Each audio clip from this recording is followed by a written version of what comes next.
Hello friends, welcome to Manasvi exam solutions.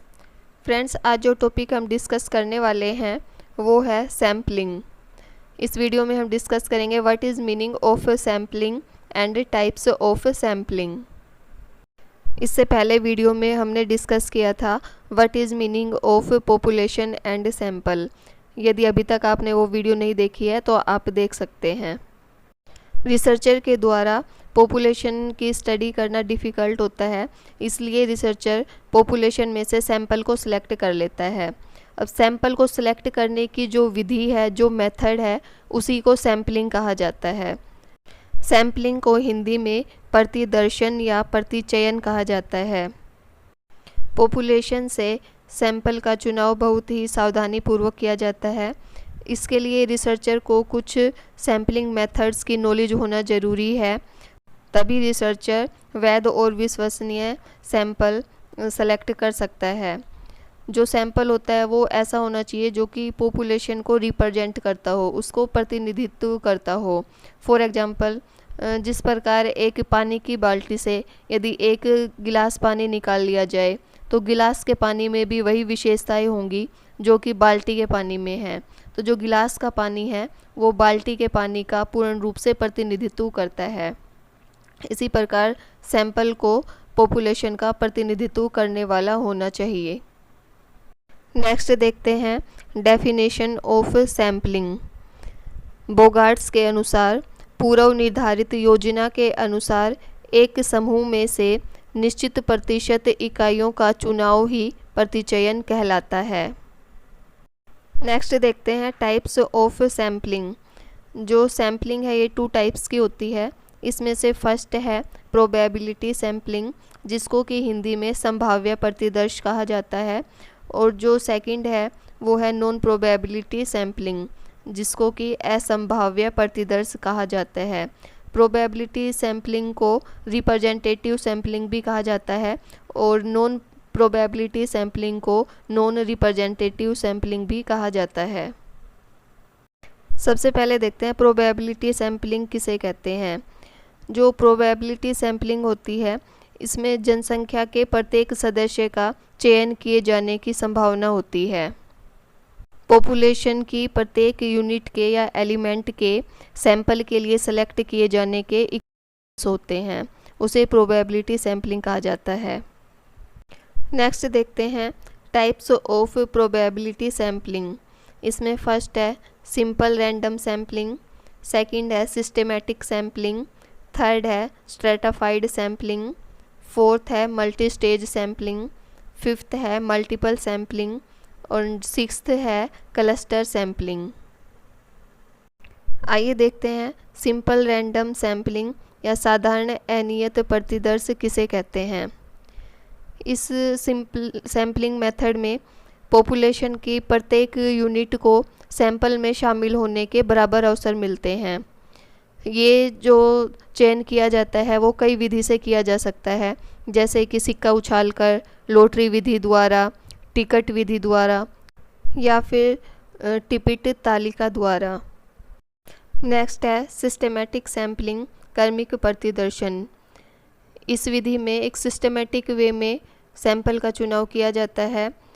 इस विधि के लिए सबसे पहले पॉपुलेशन की जानकारी होना आवश्यक है।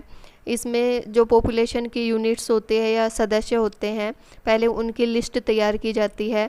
वो अल्फ़ाबेटिकल या फिर किसी और विधि के द्वारा बना ली जाती है।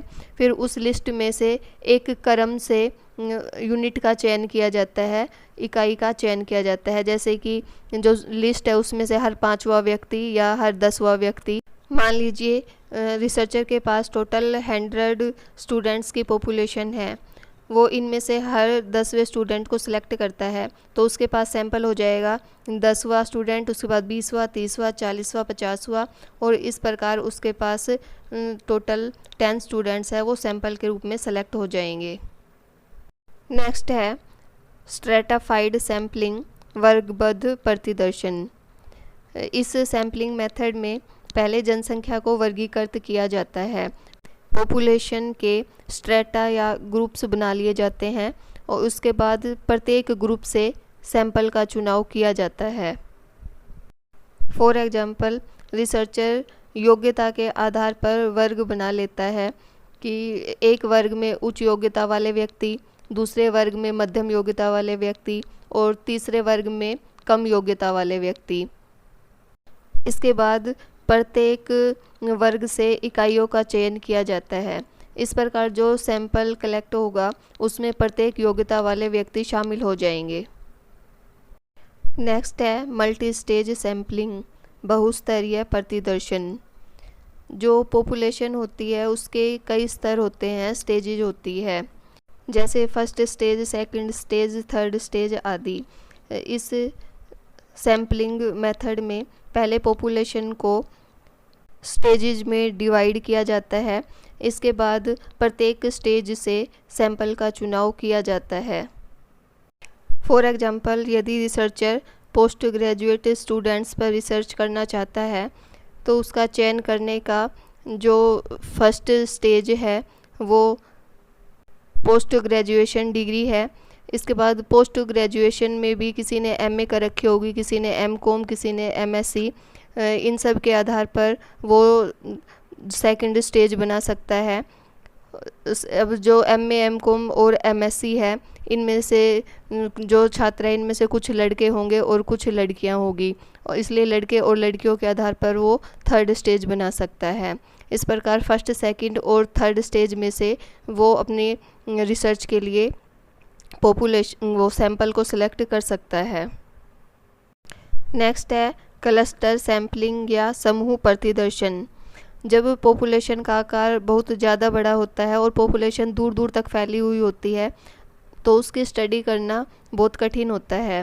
तब जो पॉपुलेशन होती है उसमें कुछ बड़े बड़े ग्रुप्स बना दिए जाते हैं और इन ग्रुप्स में से ही कुछ ग्रुप सैंपल के रूप में रैंडमली सेलेक्ट कर लिए जाते हैं।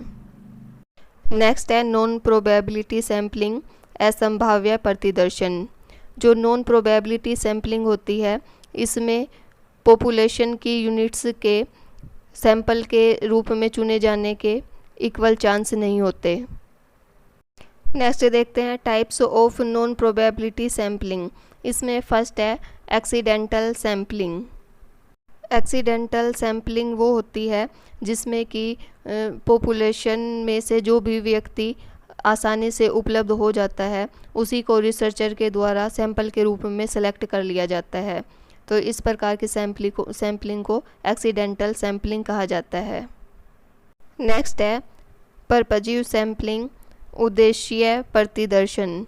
कुछ रिसर्च वर्क ऐसे होते हैं जिसमें कि किसी विशेष उद्देश्य के लिए सैंपल की आवश्यकता पड़ती है। फॉर एग्जांपल, टीवी अधिक देखने पर छोटे बच्चों पर क्या प्रभाव पड़ेगा। इस रिसर्च के लिए छोटे बच्चों के सैंपल की आवश्यकता होगी। जब उद्देश्य को ध्यान में रखकर सैंपल का चुनाव किया जाता है तो उसे परपजीव सैम्पलिंग कहा जाता है। नेक्स्ट है कोटा सैम्पलिंग।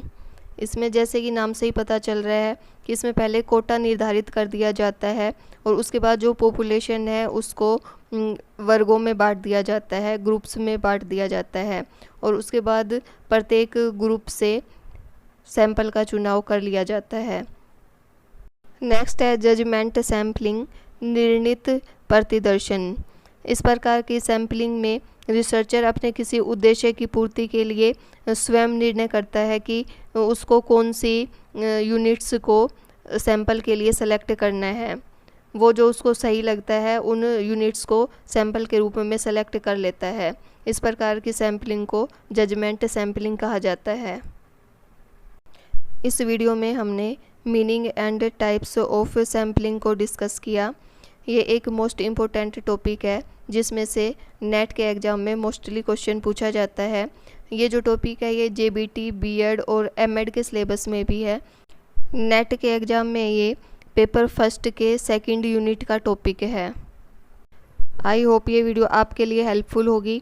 यदि वीडियो हेल्पफुल लगी हो तो इसे लाइक कीजिए, शेयर कीजिए और यदि आपका कोई सजेशन हो तो आप कमेंट बॉक्स में कमेंट करके बता सकते हैं। फॉर मोर एजुकेशनल वीडियोज़ मेरे चैनल को सब्सक्राइब कीजिए और साथ में जो बेल है उसे भी प्रेस कीजिए ताकि आगे आने वाली वीडियो का नोटिफिकेशन भी आपको मिलता रहे। Thanks for watching my video.